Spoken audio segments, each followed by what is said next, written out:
સુરેન્દ્રનગર ખાતે લીંબડી અમદાવાદ હાઈવે પર અકસ્માત સર્જાયો છે।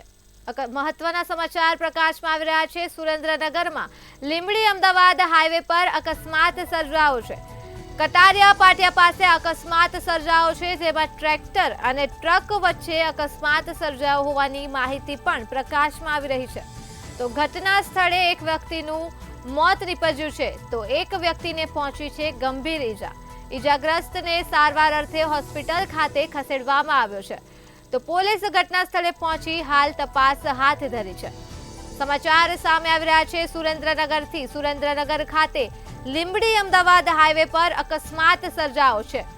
તો કટારિયા પાટિયા પાસે અકસ્માત સર્જાયો છે તેવી માહિતી મળી રહી છે। ટ્રેક્ટર અને ટ્રક વચ્ચે અકસ્માત સર્જાયો છે, ત્યારે ઘટના સ્થળે જો એક વ્યક્તિનું કરુણ મોત નીપજ્યું છે, તો એક વ્યક્તિ થયો છે ગંભીર રીતે ઈજાગ્રસ્ત। ત્યારે ઈજાગ્રસ્તને સારવાર અર્થે હોસ્પિટલ ખસેડાયો છે।